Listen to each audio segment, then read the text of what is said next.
In this video we're going to look at the hierarchy of effects model. In effect, we're going to look at the processes and the stages that customers go through in deciding whether to make a purchase or not. The hierarchy of effects model is a communications model that was introduced by Lavage Steiner in 1961. The model is applied to advertising and the process customers go through when making a purchase decision. The aim of an advertisement is to encourage customers to go through the 6 stages of the model and make a sale. So advertising is orientated towards making sales. Let's just keep our feet on the ground and be absolutely clear about the function of marketing and of advertising. Marketing is to build up customer relationships, to build up a good relationship with customers that will enable the organization to endure, to last over time. Advertising is to present the product to the customer and thereby induce the customer to make a purchase. Now, the Steiner model looks at this in different stages, specifically in 6 different stages, and this is what we're going to do in looking at this particular perspective. So the 6 stages of the model are awareness, knowledge, liking, preference, conviction, and purchase. And these are grouped under different headings. We can see them as having different broader headings. For example, the first 2 could be classified as cognitive. These are mental processes. We become aware of the product, or we're made aware of the product, and then we gain knowledge of the product. These are cognitive processes. Next we get to liking. We like the product and we have a preference. We have a whole system of preferences, in fact, for different products, and we tend to scale and rate products according to our system of preferences. But this is the affective stage, and affective in this case is defined as emotions or feelings. This is when we build up a liking for the product. We have preferences and we have liking. We have some sort of attachment to the product. We want the product. And the final stage is conative. The conative stage is the desire stage. We want it. We have conviction. We make the purchase. We believe in the product. We make the purchase. So we have 6 stages here, and what we're going to do in the rest of this video is to go across these 6 stages and talk a little bit more about each of them. But we can see how we move from being made aware of the product to the stage where we make the purchase. And the intervening stages is what builds up the relationship between us as customers and the product. And finally, it culminates in the purchase of the product. Let's go across the various stages and see what's meant by each of them. We'll start with the awareness stage. Creating customer awareness of brand, product and service. All marketing should be aimed at gaining attention from the target audience. So it's making the customers aware of the product's existence, but also it's making the customers aware of the desirability of the product. And the desirability of the product is really caught up with ideas associated with style, image, reputation, quality, and indeed price.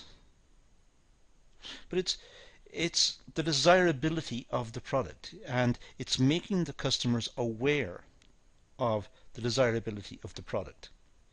Advertising is an important step in creating awareness. An advert should communicate the brand and its key selling points. So it's using advertising to convey a message. The message is about the product.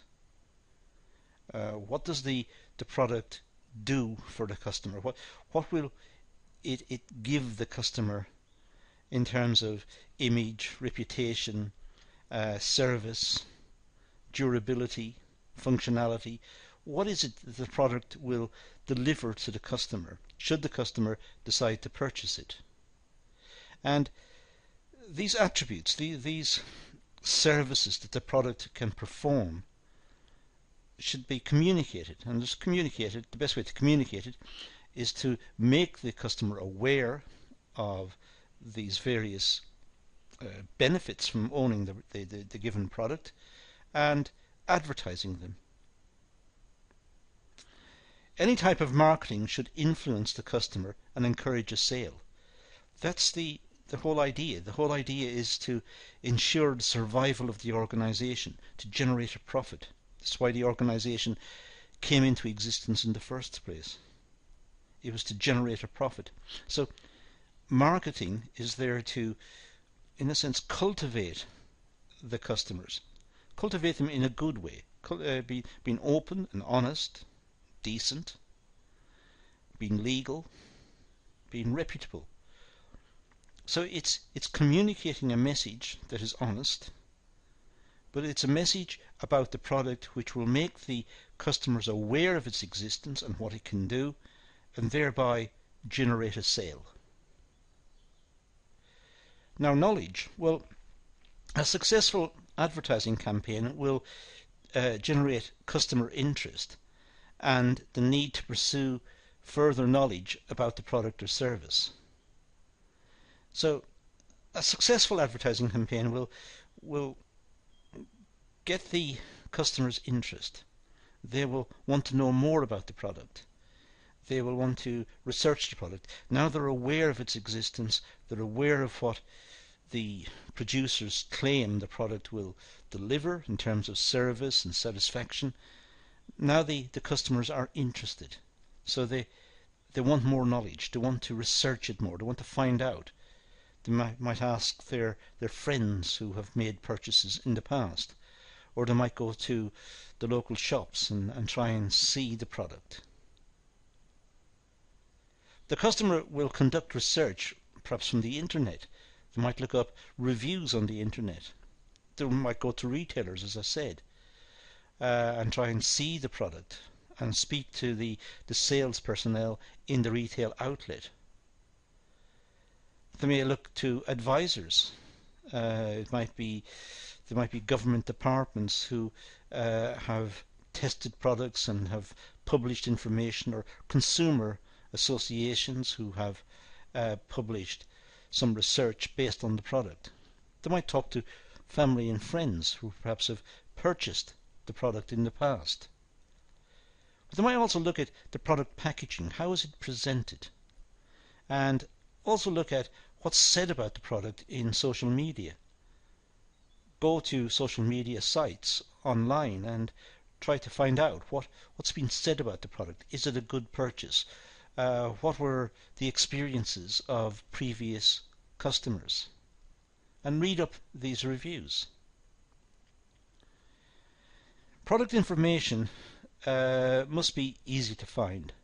Otherwise customers go to competitor brands. So it's important for the producer not only to make the product and design the product and put it on the market, but they must also make available information about the product. Perhaps make it available online. But also include some information about the functionality of the product and the technical specifications of the product, perhaps for customers who want more in-depth information. Some customers might just be attracted by the design or by the image of the product. Others might want to know more about its durability, about its longevity. Is it going to last a long time, or is it going to break down very quickly? So the onus is on the producer to make sure that information is available. Now, liking is the next stage. This stage is concerned with generating customer interest. The customers have to be interested in the product. An advisor must promote the brand to develop customer interest and liking. So Customers may not like the product instantly. They might have to get to like the product. They might have to be encouraged to like it. They might have to think about it, reflect upon it. For example, product service features and their value to the customer's needs must be communicated. In other words, look at the features of the product. What does the product do? What need does it address?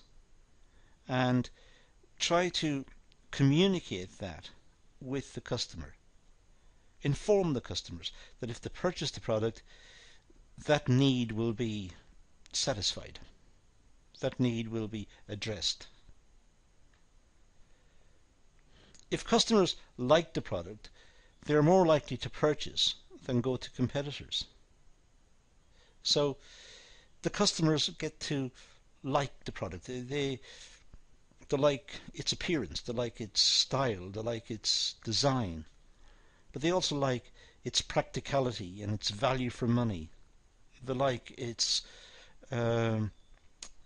technical specifications, perhaps. So they must get to like the product, otherwise they're not going to make a purchase.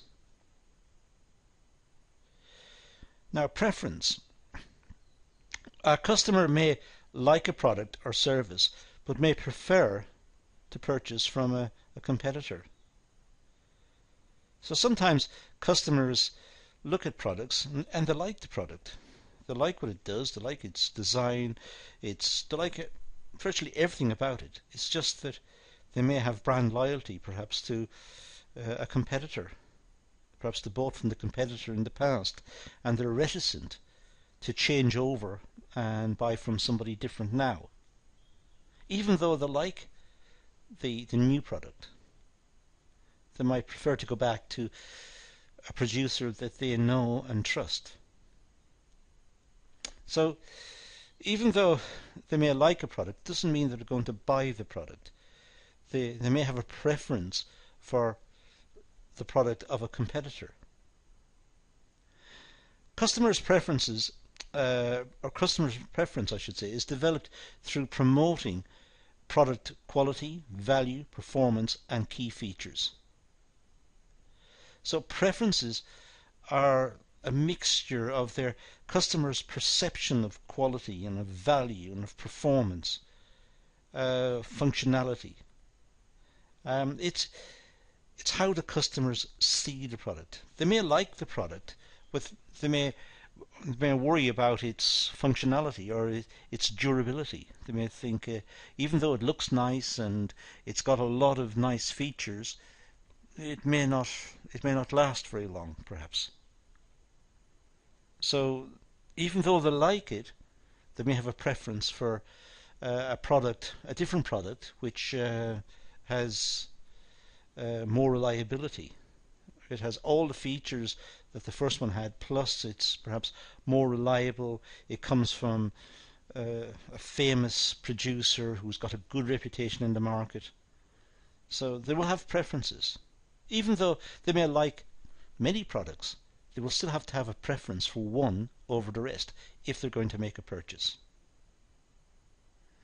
The aim of this stage is to ensure customers are well informed about the product and are able to make an informed decision regarding purchase. So the customers need to have a lot of information. They need to perhaps experience the product, perhaps sample it, or get to use it in some way.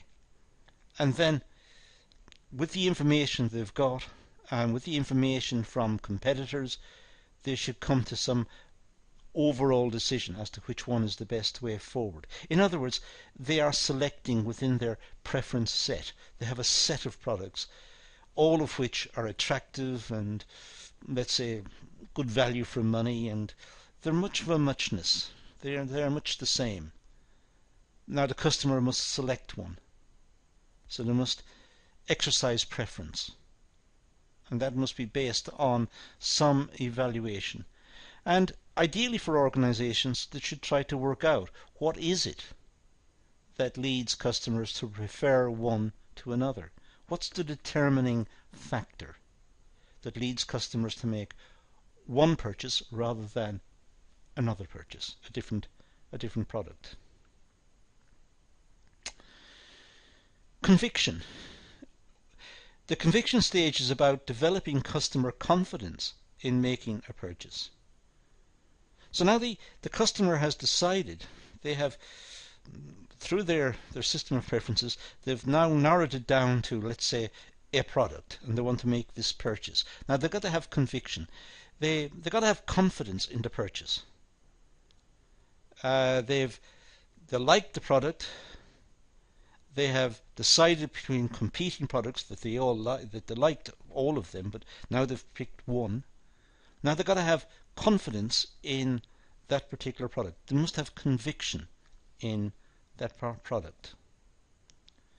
Conviction is developed through offering free samples, test driving a car before purchase, exhibitions and trial periods. In other words, the customer has got to the stage where he or she likes the product. They have a preference for that product over competing products, but now they need the final convincing. And that could be done through a variety of ways. Clearly it depends on the price of the product. If the product is a very cheap product, there may not be samples and the ability to try it out in advance. If it's a very expensive product, for example a car as I've mentioned here, or some item, expensive item for the home, perhaps a washing machine, they may be able to read a lot of reports about this and being able to have perhaps even a demonstration of how useful this product is. And so they need conviction. They need to be absolutely sure before they make the purchase. But clearly it's a function of price. And here we're talking mostly about quite expensive products. Customers may receive products to sample and write reviews. This develops confidence in the product. Many producers do this. They may give samples to customers. Even if the product is relatively cheap to purchase, they may give samples, send it out in the post, and ask for reviews, and then publish the findings of the reviews, and this will, in a sense, add to the database of knowledge about the product, which will help new purchasers who have perhaps a preference for the product but need that extra little conviction before they make the purchase. If they read the review and the reviews are positive, they may like it and they may move with making that particular purchase. So conviction is the last stage before they get down to doing something. And the doing something is the purchase. Some customers may decide to make a purchase. Others will prefer to wait and continue with further research. Sometimes we do make impulse purchases, very quick purchase, but it depends on the price, it depends on our need for the product, it depends on our personality, it depends on many factors. Sometimes we may isolate out the product. We may have a preference for that product. We may like it, have a preference for it. We may have the conviction even to purchase it, but we still hang back. We still wait and do a little more research, just in case. So passing through all the stages does not guarantee a sale. There's still there's a need to be convinced. Some customers decide to make a purchase and the process should be effortless. So if the customers decide to make the purchase, then the onus is on the seller to make sure that that's a very efficient, smooth transaction. If the transaction itself is onerous, it may put them off making the purchase. So the process of selling should be very straightforward. There should be no bureaucracy, and there should not be um, forced to give an email address or to give a lot of information about themselves or complete a survey, or they should ideally make the purchase. If the seller wants additional information, that should be done elsewhere. The function of this particular activity is to make the purchase, and it's for the seller to make the sale, not to collect information, not to make the buying process difficult. A variety of payment and delivery options should be included. For example, use of Visa and MasterCards and American Express and cash and check, or whatever is available, whatever people use. It could be just an online sale of some sort, or some option using electronic sales. There could be discounts, lowering the price. It could be bought online, as I said. It could be using a browser, and it should be easy to make the purchase. If the purchaser has to work to make the purchase, they may be put off. So it should be a very straightforward activity. Customer attitude. Well, Lavage and Steiner separate the 6 steps into customer behavior. So we have cognitive thinking. Customers are made aware of the product and independently pursue further knowledge. So customers think about the product. They think about what they're going to buy, what they want. They will try to check what's available, the different types of products. They're going through a cognitive process of evaluation. Then there's affective, the feelings part, generating interest, liking and conviction in the product or service. It's they've done their research, they've thought about what they want. Now they've got to the stage of having a general interest in something, and then refining the general interest in this product or this particular purchase they're thinking about, refining it down to liking some of them. They might like a small set of them, 3 or 4 of them, and then out of this they focus in on one perhaps, and they're generating more interest in that one item.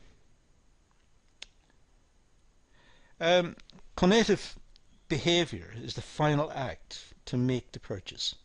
This is when the purchase is complete. So we have the consumer attitudes in 3 sections, and the various stages were 6 sections. And that's the hierarchy of effects model, and that's all we're going to deal with in this video. So let's leave it at that and say thank you for watching.